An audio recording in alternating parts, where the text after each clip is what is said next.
Hola, soy Iván Carrillo, bienvenido a Los Observadores, el espacio para compartir lo sorprendente que hay en el mundo. La famosa teoría de cuerdas postula que todo en el universo, desde la estrella más grande hasta la partícula más fundamental, estaría conformado por pequeñas cuerdas, es decir, diminutas hebras de energía. Hoy vamos a platicar con el joven físico Mariano Chernikov, especialista en esta teoría, quien nos platica cómo pretende conciliar las dos grandes visiones del siglo XX, la teoría de la relatividad general y la mecánica cuántica, y además nos habla de sorprendentes aplicaciones como la holografía. Esto es Los Observadores.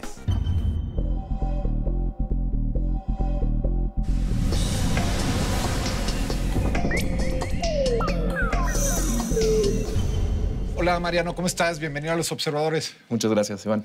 Gracias. Pues vamos a hablar de un tema fascinante porque involucra la explicación de cómo funciona nuestro universo y es a un nivel teórico. De ahí el reto que estés tú aquí para ayudarnos a comprender. En este caso, la teoría de cuerdas, la famosa, muy famosa, y la mencionan mucho en los medios de comunicación, en las series.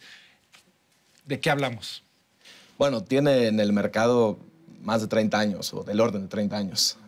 La teoría de cuerdas surge, o sea, dentro de las fuerzas fundamentales que hay en la naturaleza. Una de ellas es la que se encarga de mantenerlos dentro del átomo.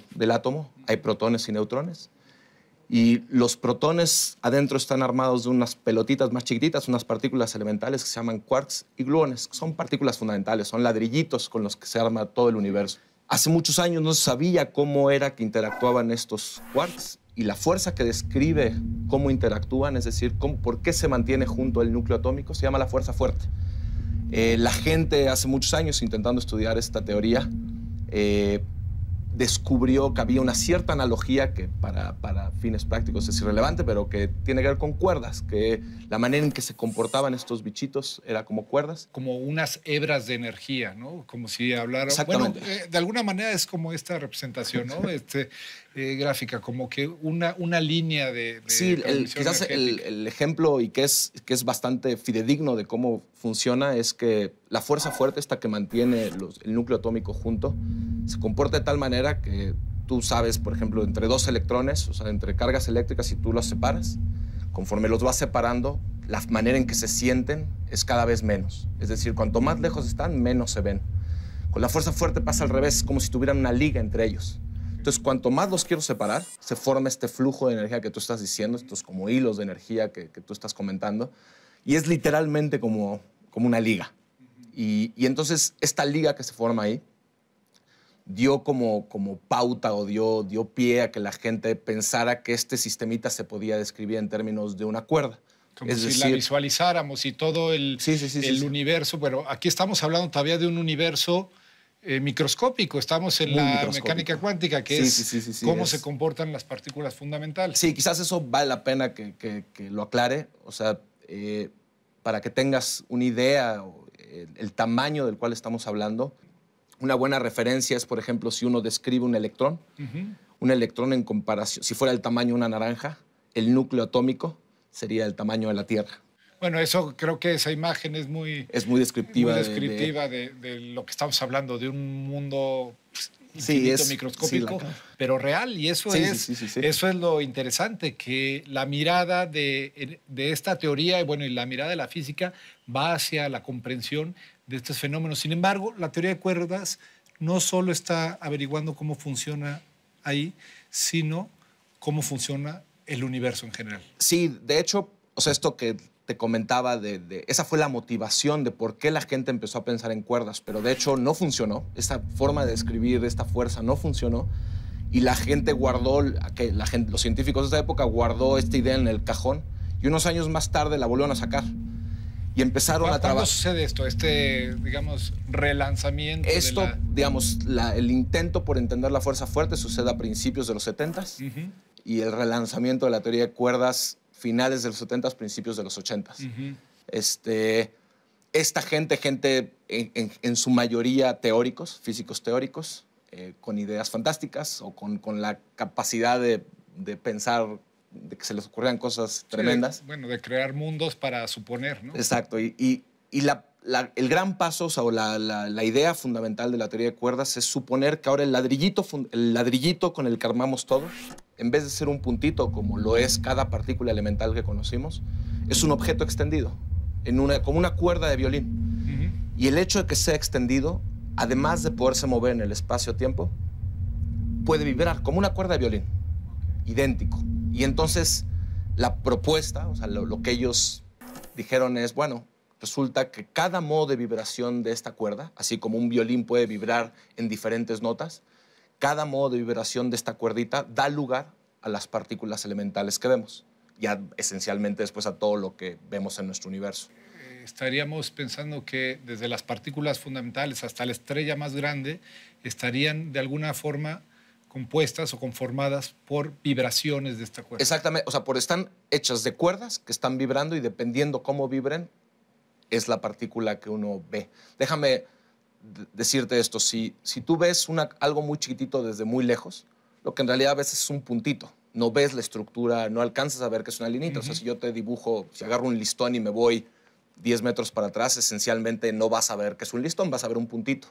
Entonces la idea es esa, las cosas son tan chiquitas, tienen que ser mucho más chiquitas que lo más chiquito que hemos visto, porque si no ya las hubiéramos visto, pero tienen esta estructura extendida. Y entonces, imagínate que la cuerda no vibra en do, pero imaginemos solamente para cuestión de explicación, vibra de una cierta manera, entonces lo que ves vibra de tal manera que es un electrón, pero vibra de otra manera y es un quark.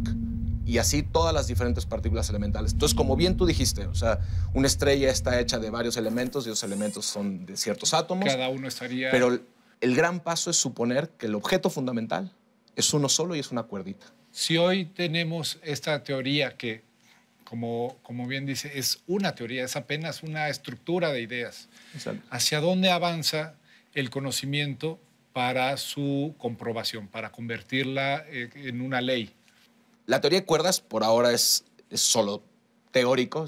No hay ningún experimento, es importante mencionarlo, no hay ningún experimento por ahora que pueda corroborar la existencia de la teoría de cuerdas.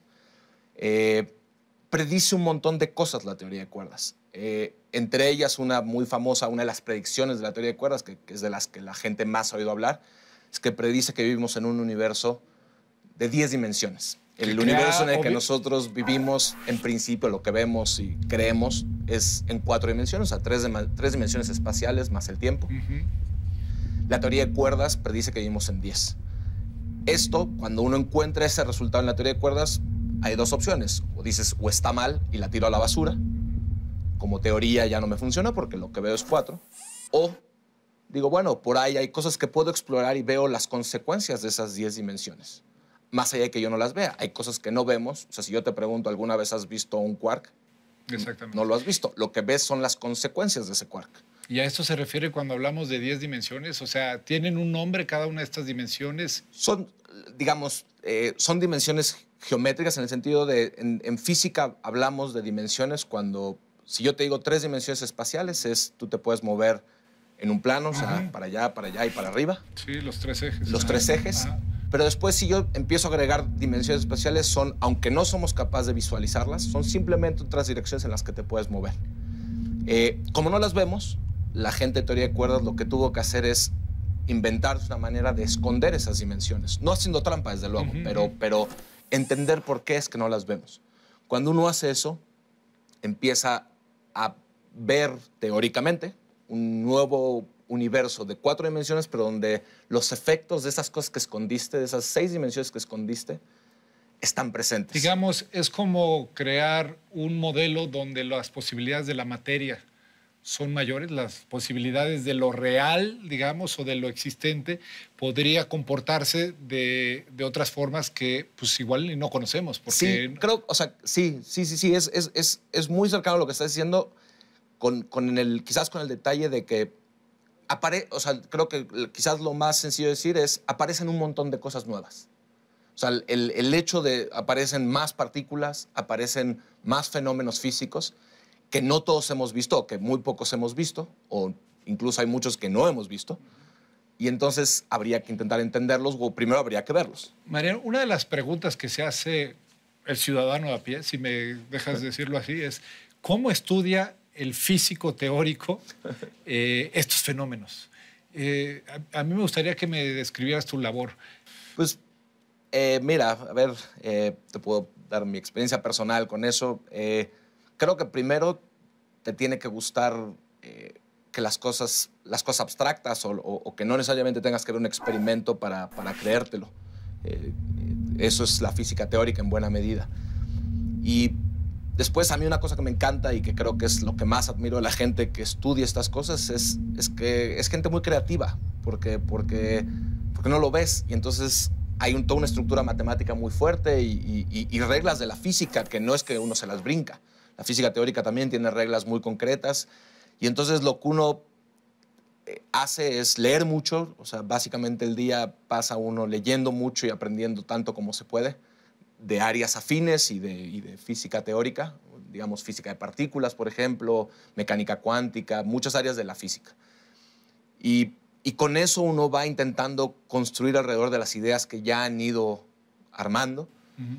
En el plano teórico, o sea, alrededor, discutiendo con colegas, leyendo cosas viejas, porque de pronto hay problemas abiertos que seguimos sin entender y entonces uno puede revisitar esos problemas con esta nueva visión y ver si algo... Como es el caso de la misma teoría de cuerdas. Exacto, o sea, de hecho, hay problemas que la teoría de cuerdas, o sea, yo te diría que ahora hay al menos dos vertientes muy grandes de la teoría de cuerdas. Una que sigue buscando que la teoría de cuerdas sea esta teoría fundamental del universo para explicar básicamente todo lo que vemos. Y eso es un objetivo como muy ambicioso, que no sabemos si tendrá frutos o no, o si será la buena. Y la otra es una línea de investigación que tú has llevado a cabo, exacto, ¿no? sí, la sí, holográfica, que llama mucho la atención porque, a fin de cuentas, puede pensarse incluso hasta en una aplicación de esta herramienta teórica. Platícame en qué consiste. Sí, es un área muy bonita. Bueno, sí. Bueno, me imagino que a ti te apasiona. Que surge dentro de la teoría de cuerdas. O sea, es una herramienta que apareció hace 16 años y que aparece como una especie de apéndice de la teoría de cuerdas, pero que, a diferencia de tener como objetivo explicar todo y etcétera, etcétera, hay preguntas muy concretas en la naturaleza que no entendemos y que incluso no tenemos herramientas para estudiarlas. ¿Cómo cuáles? Mira, quizás el ejemplo más resonado que hay ahora es en los aceleradores de partículas que ahora volvieron a aprender el Gran Colisionador de Hadrones. Ahí crean, entre las muchas cosas que estudian, crean un nuevo estado de la materia que se llama el plasma de quarks y gluones. Básicamente es una sopa caliente de partículas. Pero resulta que ese estado de la materia no se conocía.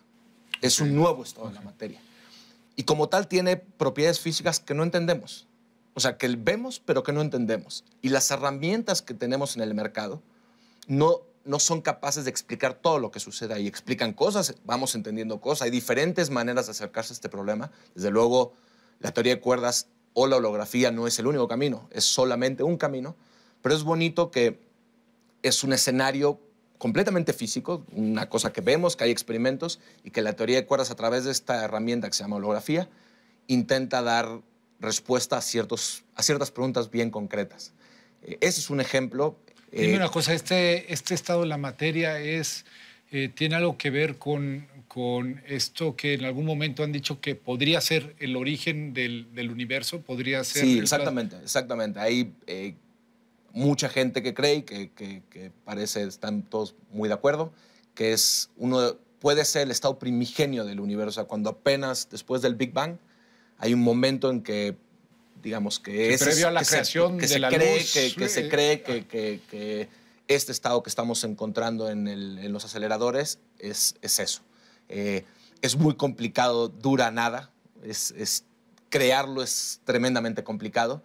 Y entonces hay un montón de científicos en todas partes del mundo intentándolo entender, porque creemos que vamos a aprender cosas sobre ese estado de la materia, pero además sobre el origen temprano del universo. Pues gracias, Mariano. Gracias por venir aquí. Los observadores, el espacio para compartir lo sorprendente que hay en el mundo.